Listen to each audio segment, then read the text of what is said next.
What we know so far about the chilling Boston double murder.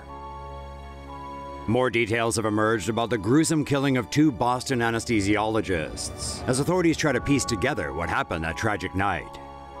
On Friday, suspect Bampumim Teixeira somehow managed to gain entry into the doctor's penthouse on the 11th floor, which was only accessible with a key. A friend alerted the police after receiving a text message from Dr. Richard Field, saying there was an armed man in his house. Officers arrived to find a set of keys on the floor outside the apartment and used it to open the door when no one responded to their knocks. Inside, they encountered the suspect in a darkened hallway and opened fire, hitting him in the left hand, abdomen, and leg. As he was apprehended, Teixeira warned police of another person in the building who was armed. A SWAT team swept and secured the building, but found no one else.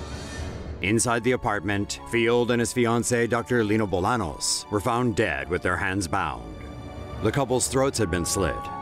Police recovered a black backpack filled with jewelry from the premises, as well as a replica or BB gun and a knife.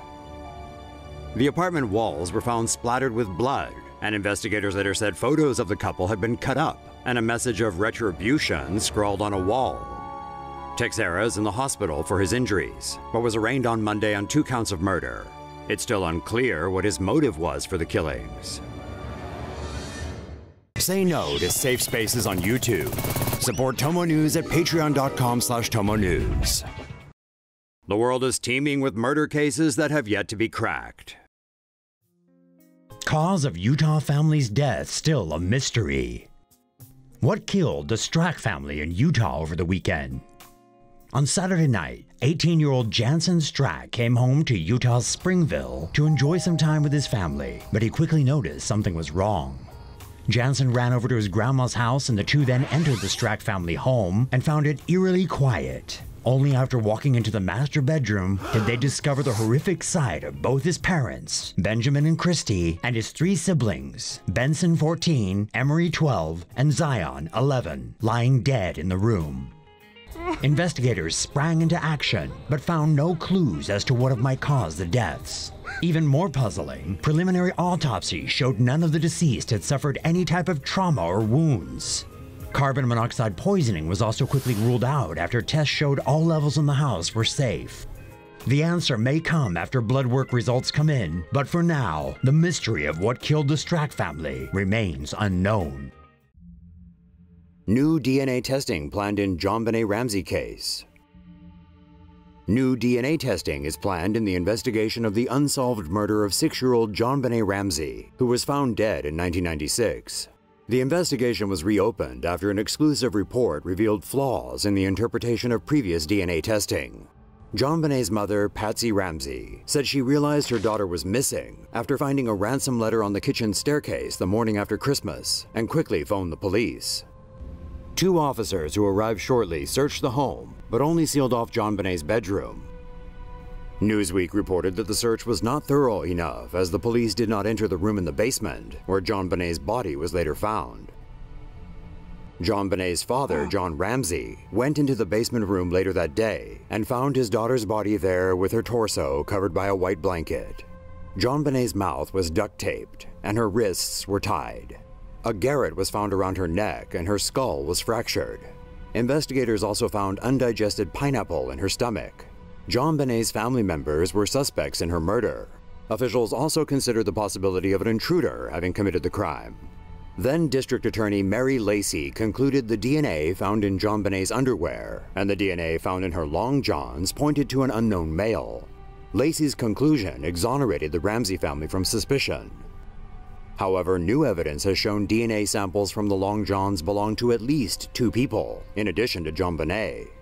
The DNA profile gathered from JonBenet's underwear could also be a composite, and not from just a single individual.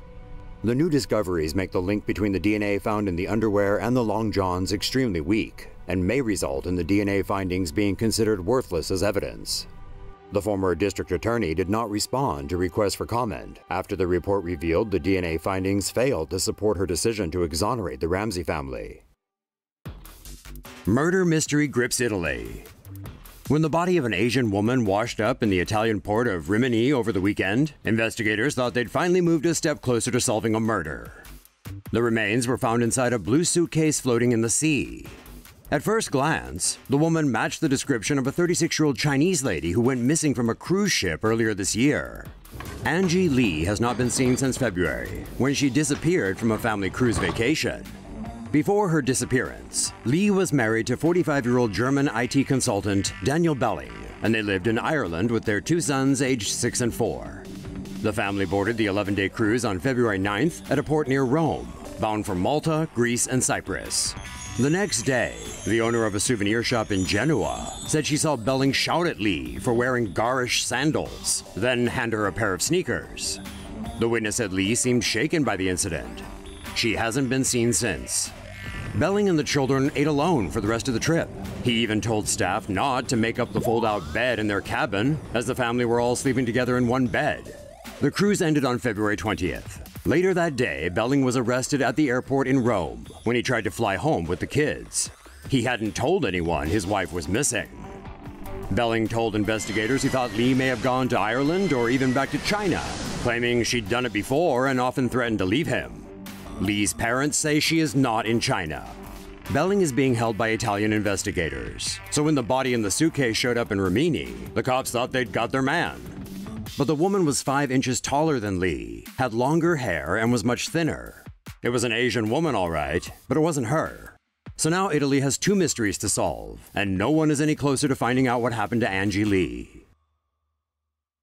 Say no to safe spaces on YouTube. Support TomoNews at patreon.com/TomoNews. The bodies of 2 Malaysian sisters reported missing on Friday were found in a canal on Sunday. One day after the semi-nude body of their elder sister was found in a nearby paddy field. The girls, aged 14, 12 and 3, left their home in Alor Setar on a motorcycle at 7:30 p.m. on Friday. When they did not return home by midnight, their parents set out to locate the girls. The eldest daughter's body, clad only in a bra, was found the next day in a paddy field in Kampong Alor Senibong at 3:45 p.m. Police officers then began to search for the other 2 missing girls. Their bodies were discovered by some passers-by floating in a canal at 5:40 p.m. on Sunday. A pair of dark-colored trousers was also found nearby. Police are treating the deaths as homicide. American woman strangled in her house in Florence. Italian police are investigating the death of a 35-year-old American woman in Florence who was found strangled in her house on Saturday. According to local media, Ashley Olsen and her boyfriend had a fight 3 days before he found her dead. Over those 3 days, he tried to contact her, but she did not pick up her phone. Worried, Olsen's boyfriend went to her house. When she did not open the door, he contacted the landlord and managed to enter the apartment. He found her dead by strangulation in her bedroom. According to local media, on Thursday night, Olsen went home alone after spending some time with friends at the Monte Carlo cocktail bar. There were no signs of a tampered lock on her door, which seems to indicate that Olsen willingly let her murderer into the house. Police are trying to verify whether a black bra found on a bicycle near Olsen's residence belonged to the victim. Police also said her laptop had been used until Friday at lunchtime and that her mobile phone has disappeared. According to Italian TV station TGCOM24, police are hoping to find answers in Olsen's laptop and from the autopsy. In the meantime, an external examination seems to have excluded the possibility of sexual violence. Police have questioned Olsen's boyfriend and her landlord, but neither seems to be suspected of having committed the crime.